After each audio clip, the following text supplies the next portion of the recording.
په هر زمانه کې انسان ته د حق لارې ته راوستو لپاره د الله تعالی له لوري خپلو پیغمبرانو په وسیله الهامي کتابونه نازل کړي دي.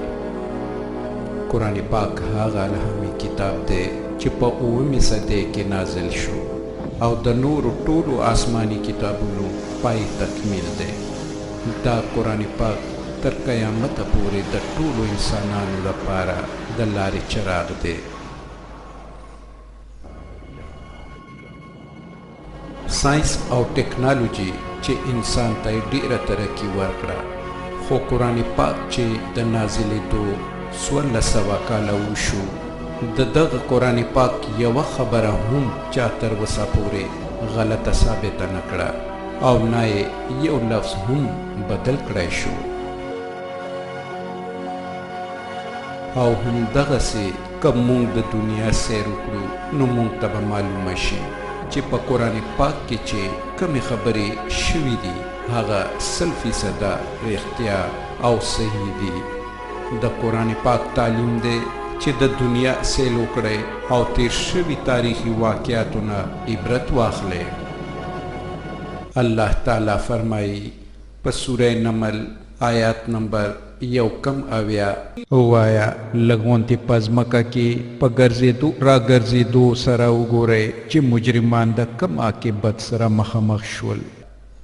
د قرآن پاک د دغه تعلیم په وسیله موږ چې کم تاریخي سفر وکړو او د کمو تاریخي حقایقو مشاهدې وکړې هغه خبرې ستاسو ته وړاندې کوو.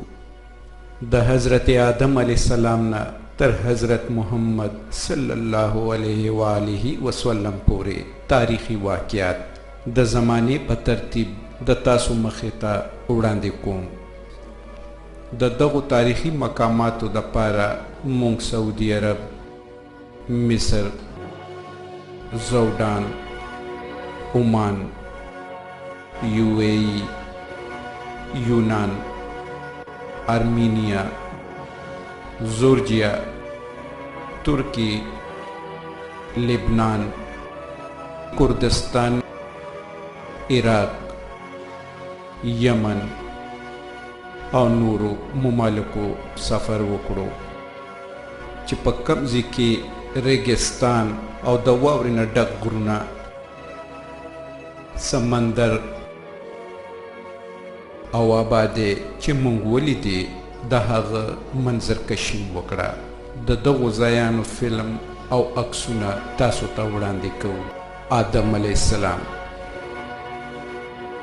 هغه انسان چې د کروڑونو حیواناتو نه بیل او د عقل څخه په جنت کې پیدا کړی شو او په ځمکه ولېږل شو.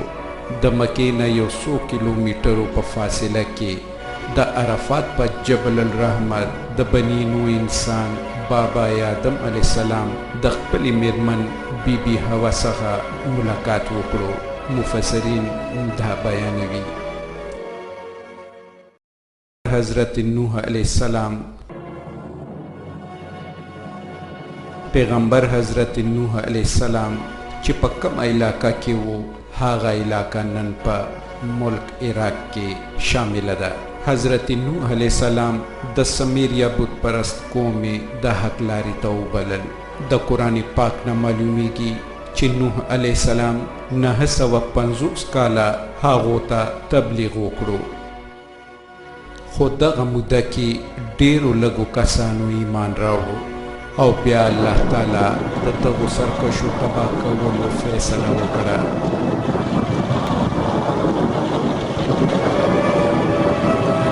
الله تعالی حضرت نوح علیه السلام ته حکم وکړو چې د لرګو د تختونه یوه کشتۍ جوړه کړه او هر جاندار یې جوړه په دې کشتۍ کې ځای کړه تر څو چې د هغو نسل دې په دنیا کې قایم وي. او یوه څرګنده رایه ده چې د دغې کشتۍ تیاری د عراق په کوفه کې وشو. په منظر کې د کوفې تاریخي جومات لیدل شي.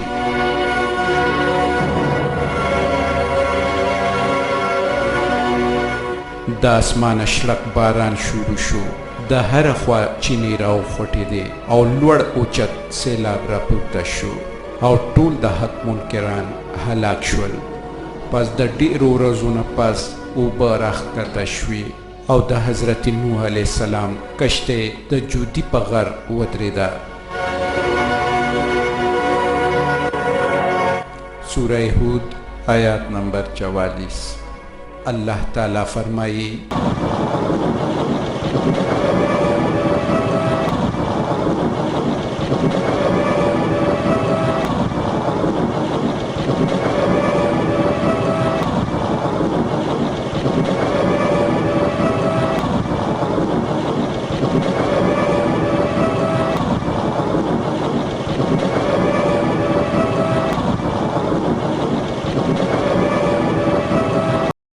حکم وشو اے ځمکې خپلې ټولې اوبه جذب کا، اے اسمانه بس کا بند شه.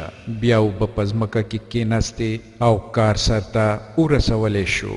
کشته د جودي په غره باندې کېناسته او ویل شو چې لرې دې شي د ظالمانو قوم د الله د رحمت نه. شمالي کردستان د برخې نه د ترکي د جودي غر یو منظر چې لوړوالی 6,800 فوټه دی. جودي غر د ختیځ ترکي په پټه ارمینیا سره نږدې دی. د واورې نه ډک غر آرات نه 300 کیلومترو په فاصله پروت دی.